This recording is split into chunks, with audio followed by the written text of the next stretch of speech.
My name is Melissa. I serve as the pastor here at Mercy Street.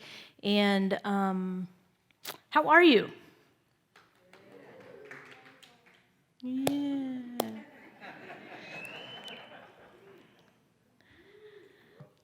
I know, yeah, it's just, gosh, Groundhog Day, another day is all the same. So I want to take a quick poll survey test. How many of you have prayed this prayer before?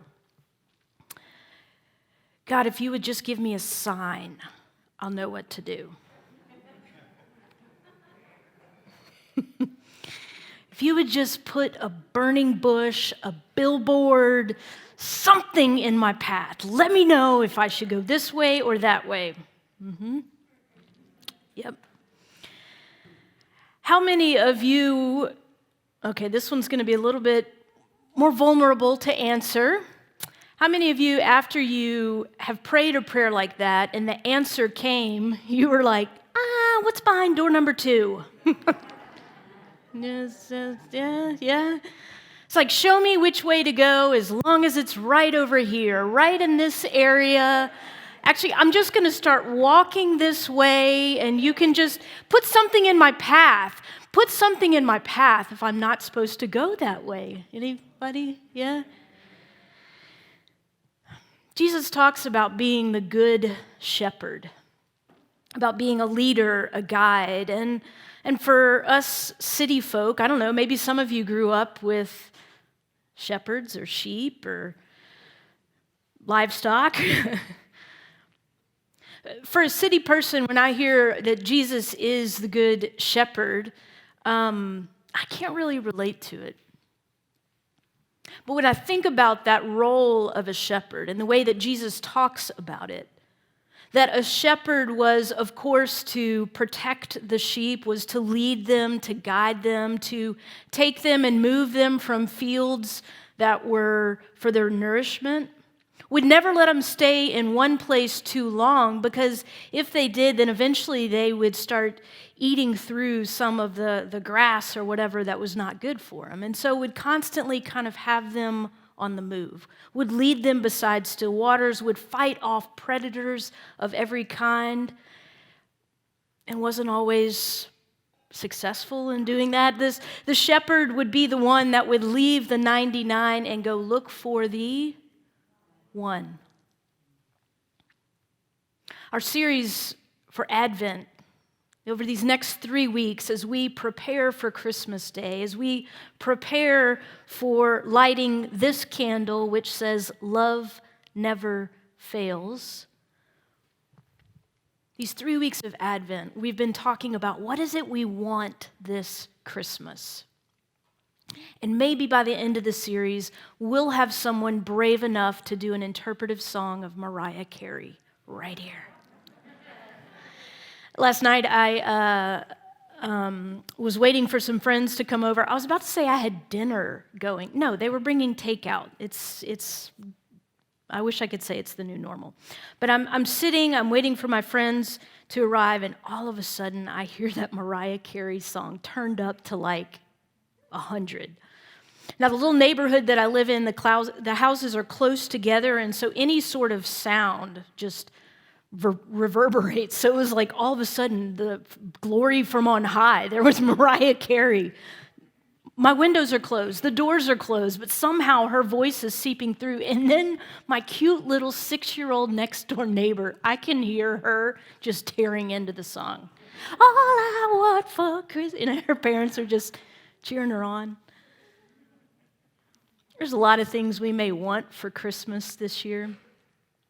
Last week, we talked about Advent as this season of preparation, of how do we kind of clear some space in the wilderness? How do we clear some space in our lives and not just kind of go through the motions, kind of go through the nostalgia of this time of year, but really make a preparation so we can answer this question. What is it your heart wants this year at Christmas? At a time where we remember God with us.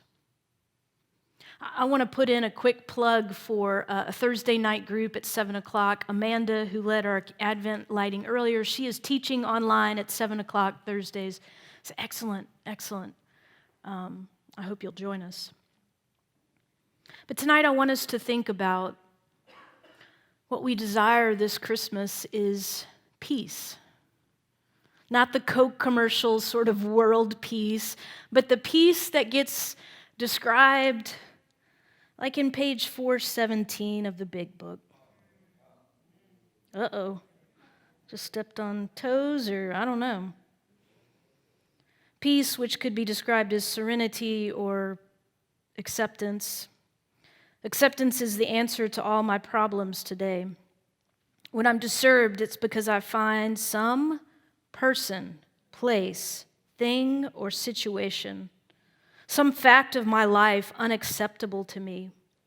I can find no serenity, no peace until I accept that that person, place, thing, or situation is exactly the way it is supposed to be at this moment. Nothing, absolutely nothing happens in God's world by mistake. It goes on to say, there's not much change we can enact in the world until we begin with ourselves.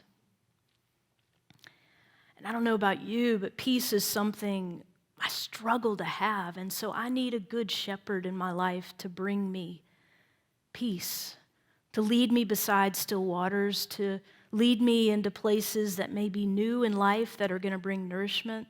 I need a leader, a guide to direct my path, and at times where I'm just let me know when I get outside the bounds of your love. I feel like maybe I'm too far gone. There the Good Shepherd shows up once again. So that's our topic tonight. All I want for Christmas is a good shepherd, a leader, a peacemaker.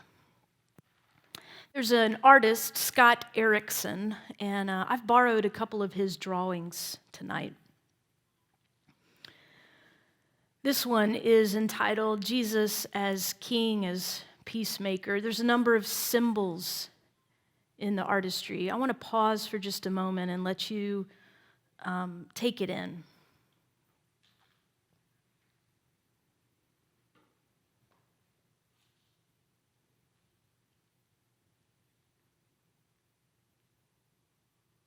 What do you see in this drawing? A heart. Yeah, Jesus who holds this flower which opens into a heart, which represented that Jesus comes to bring life, new life, and life to the full.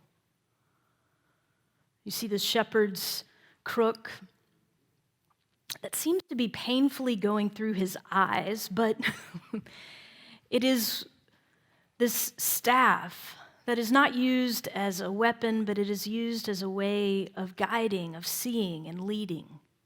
A number of other symbols that are there, the anchor, which represents throughout Christianity for centuries that there are stormy seas and that God provides an anchor in the midst of the chaos. The word, and then at the very top, the crown, Jesus as King. And that's the miracle of Christmas. God shows up as King of all kings, Lord of all lords, and does so in the form of a baby. I want to read from an Advent devotional from a mentor of mine, Dr. Ellsworth Callis. As we think about tonight that we desire for God to come in our lives as a king, a ruler, a guide, a shepherd, a peacemaker. It's an incredibly audacious way that God brings that about. Dr. Callis says this: the weakness of Christmas is plain to see. The whole story seems to be an exercise in weakness. After all, it centers around a baby. And what could be more helpless and vulnerable than a newborn baby? What could totally disrupt your lives and your sleep but a newborn baby? And consider exactly where this baby was born. He was not born in a seat of power. He was not born in the king's palace. But he was born in a cave barn, born to common folk, to an apprentice carpenter and his teenage bride. And no doubt that baby was born into some disrepute. You see, there were questions about the baby's origin. It was questions, there were whispers and gossip around the village in Nazareth. Because everybody said in those days, can anything good come out of Nazareth? Jesus didn't enjoy the prestige of being from Rome or Athens or Jerusalem or Texas. It doesn't say that, but I know you Texans.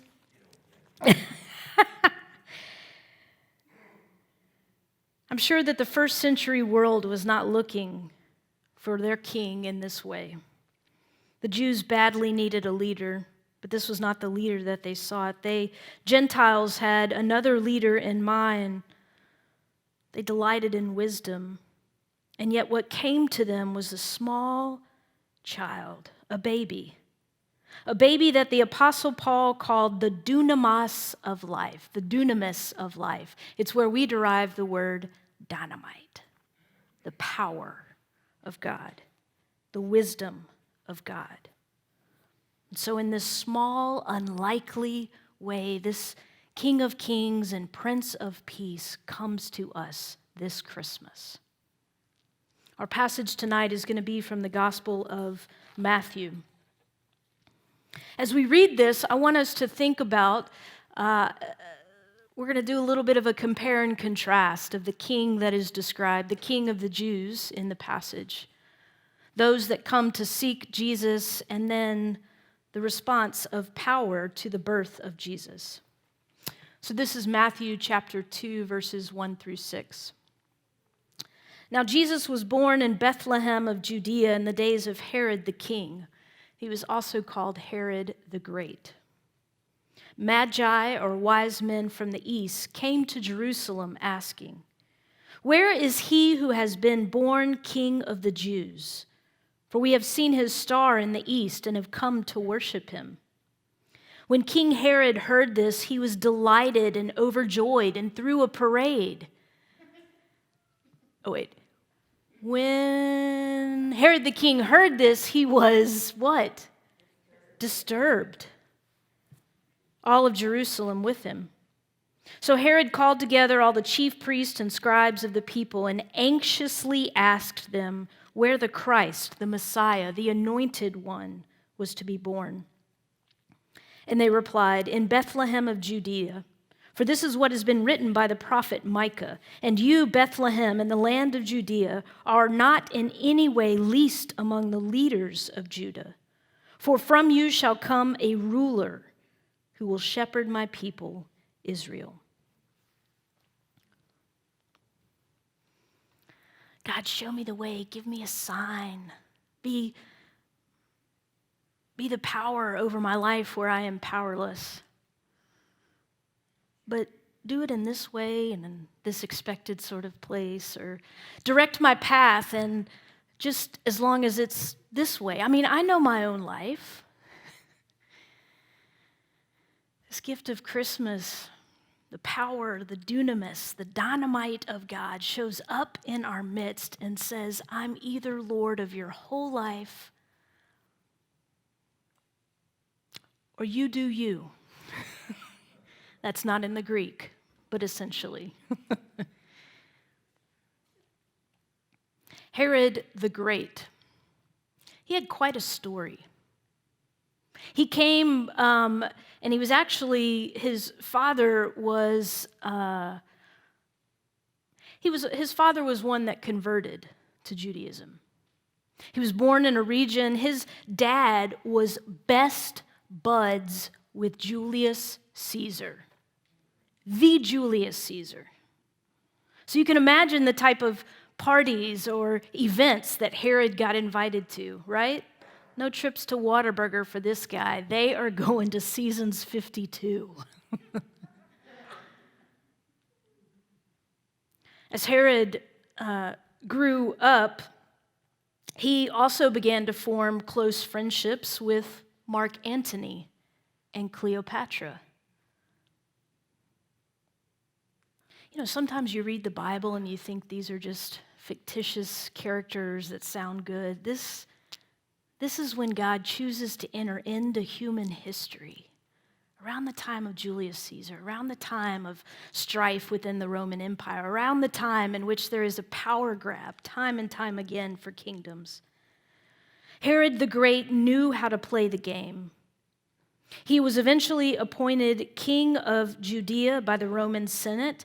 Now, what this meant was essentially, it's like if the governor of Texas was appointed by the president, but was given no real power, was just told, whatever we decide, you need to enact. How do you think that would go over in Texas? In Judea, in Jerusalem, the people, they desired peace, and the Roman Empire promised, this Pax Romana promised peace, but it came at an incredible cost, and King Herod was going to do everything possible to make sure Caesar was happy. And so he did these huge building campaigns to keep the Jews happy. He built a beautiful, incredible temple. You can go to Jerusalem today, go below the Western Wall, and see the massive stones that Herod had carved and put in place. And you know whose backs he used to do all the work? The Jews. His fourth cousin. He was the type of king who wanted to make sure those in power were happy. He knew how to play the game. He was an incredibly shrewd politician. He would take additional wives when it was convenient to the political landscape. He assassinated political threats, even had one of his wives killed. He's a power-hungry leader. And one day he gets visit from these wise folks from the east. They've seen a star. They've been guided to Herod's doorstep. And they know what they're saying. They're saying, we're here to look for the king of the Jews. And I'm sure Herod's like, kiss the ring. You're looking at him. Instead, they say, no, it's if we look at the prophets and we read the stars, that it's a small child born in Bethlehem. And immediately Herod, as he has done before, begins to jockey for power, gets a little unsure, decides that even though he is part of this religion, he has built a temple, which is the very presence of God, and he receives this good news that God has come as God, born into Bethlehem. And King Herod, in this moment, begins to act out of fear, begins to act in violent ways, becomes disturbed and full of anxiety. And when I read King Herod's story, I think, my story could not be any different. And yet, I think about the times where I have prayed that prayer, as I said in the beginning, God, show me the path, be Lord over my life. As long as it comes at an acceptable benefit to me or a minimal cost, as long as it gets played out in a way that is I am expecting. And so we struggle. We struggle to receive God born in the flesh as our king, as our ruler.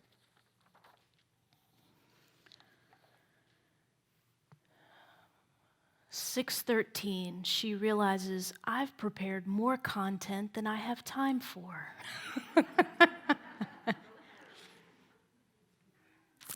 I'm editing on the fly here now.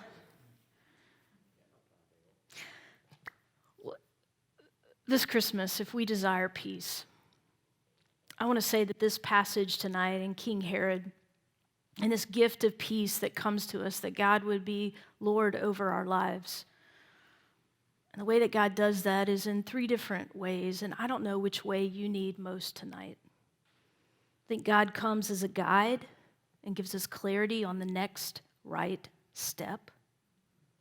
I think God comes as a shepherd to lead us, to guide us. That as it says in the prophets, the type of shepherd that if we feel like a bruised reed, we will not break, who can bind up our wounds, feed us, nourish us, and as a peacemaker, doesn't come to abolish all of the violence. Jesus didn't dethrone King Herod, but Jesus brought peace in the midst of that. So where do you need guidance tonight? Do you need a guide? Do you need a shepherd? Do you need a peacemaker? In preparing for these sermons, Amber Jameson provided some helpful research. Sorry, I just outed you. And as I was sharing this with her, she was thinking about other world leaders. And, we really could compare and contrast, and none of them are perfect. And only when we look at the life of Jesus do we see that indeed he was, as that painting said, he is shepherd and king. He is the one with the word open, the word become truth and life. So the first person I want to talk about as an example of a guide who provided clarity, who provided a sense of leadership in the midst of unrest. It's the story of Franklin Delano Roosevelt. Easy for me to say. He's there on the right. What do you know about FDR? The New Deal. Yes. Somebody was paying attention in geography, social studies. What else do you know about him? What's that? Louder. A 3-term president. Yeah, actually died in office, I believe. He had polio, so he was in a wheelchair. He was often in official pictures. He was pictured behind a desk or very rarely pictured in his wheelchair. FDR became president at a pretty tumultuous time, at a time in which the economy had completely tanked, a time in which the nation needed direction and purpose, as well as bread, daily income. So what FDR did was he began to pull together organizations that could build post offices, schools, parks. San Antonio Riverwalk. Is that true? Is that right? Yeah. Oh, there we go. Thank you, FDR. Thank you. Wikipedia. Yeah. He began to build all of these things, which was a way of employing the people, but also a way of saying we can build back. Herod the Great did the same thing, but he did so on the backs of the people. FDR, in the midst of this building campaign, decided that he was going to begin to hold these fireside chats. He was going to use that time to provide direction and purpose to the nation. And so every single fireside chat, he did 3 things. He emphasized the need for a collective good. He kept it simple and was very clear. And he gave specifics about the way forward. Friends, this is the reality of Jesus who comes at Christmas as our guide, as the one who can show us the next right step. The very voice in our lives that can provide clarity when there seems to be so much chaos around. A guide who is at times gentle and other times stern. A guide who can open our eyes and show us that a new path may be the thing that God is bringing to us this Christmas. FDR wasn't perfect in his way of being a leader and a guide during those times, but he certainly ushered a nation through a time of peace. So who tonight just needs some clarity around the next right step? This is how Jesus comes to you this Christmas. The next one is as a shepherd. One of my favorite world leaders of all time, Nelson Mandela, which I didn't realize he passed away 7 years ago today, December 5th, 2013. I had the incredible opportunity 45 days later to be standing on the very island where he was incarcerated for almost 20 years. And the limestone rocks still exuded his wisdom and perseverance and resilience. Here was a leader who would not let prison kill his spirit, though they tried to kill his body, though they tried to take away at every turning point his dignity. But he was one, had very few tools at his disposal while he was in prison, but he became a shepherd for all of these inmates. And you may know the story. He was released from prison, won the Nobel Prize in 1993. 1994, he is elected the first black president on the continent of Africa. Led the people through an incredibly tumultuous time. Did things where there had been so much racial divide that he entered into those conversations not as a dictator, but as a shepherd. One that could lead and guide the people. The one that brought those who once hated each other, tried to bring them to the table. And if you've seen the movie about his life, you can see that he even forced them to be in cubicles next to one another and to work alongside each other. This is what a good shepherd does. It brings together this gnarly variety of sheep like us. Brings us together and says, you belong to one another. You are here to take care of one another. Jesus comes to be a good shepherd. And though they would kill his body, they would never kill his spirit. I'm guessing there are some tonight that your desire for Christmas is that the Good Shepherd would indeed show up in your life. That you would remember that you're not too far outside the flock, that you belong. That whatever difficulty you are facing in life right now, it may be overwhelming to you, but it will not kill your spirit. Jesus, the Good Shepherd. And then lastly, Jesus as the peacemaker. When Jesus was born, he didn't overthrow Herod. When Jesus was born of Mary, he brought peace.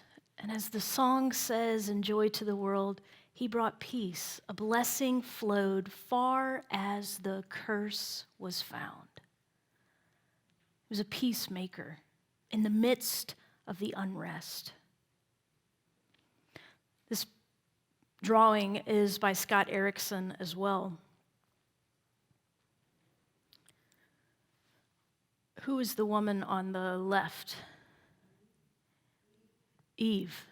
Yeah. And the woman on the right? Mary. Man, y'all are gold star. You can see Eve, who has the serpent around her feet, the apple. I don't know if that's a bite out of the apple or the original iPhone, but no. Jesus who comes from the womb of Mary and brings peace right in the middle of whatever situation we're in. Right in the middle of the places that we feel entangled, right in the middle of the ways that we feel just completely overwhelmed. Jesus comes and is a peacemaker.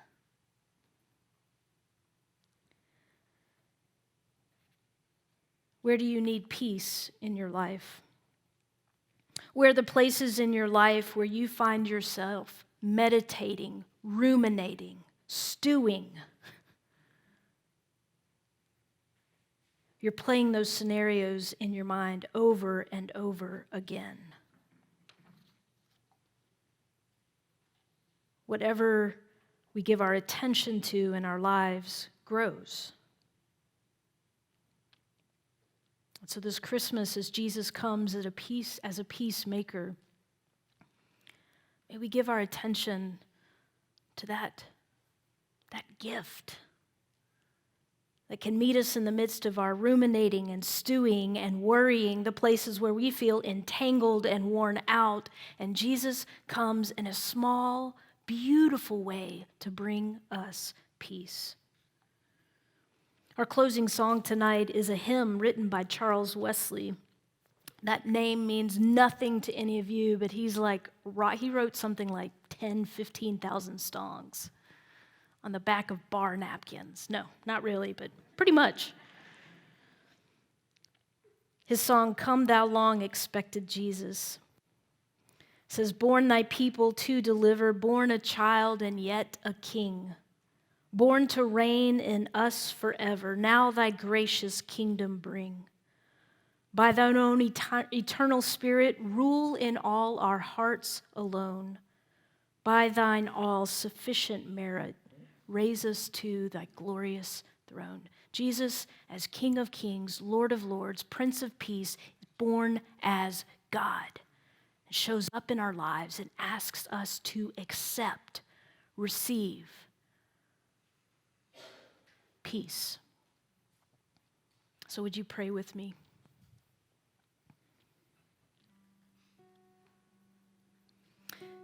God, there is a part of our human hearts where we relate to Herod, who felt threatened by the presence of your power.